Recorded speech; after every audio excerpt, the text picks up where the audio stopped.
দোস্তরা, হাসবো না কাঁদবো আসলে বুঝতে পারতেছি না।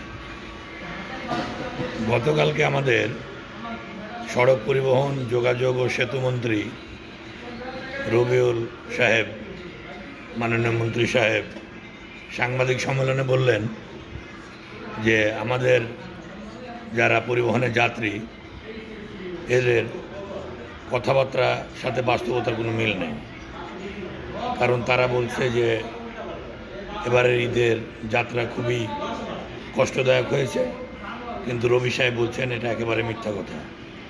আবার সবচেয়ে মজার ব্যাপার হলো, কালকে জাতীয় সংসদের অধিবেশনে স্পিকার সাহেব, মাননীয় স্পিকার সাহেব, উনি একজন সংসদ সদস্যকে বলছেন যে মাননীয় স্পিকার আপনি বসেন।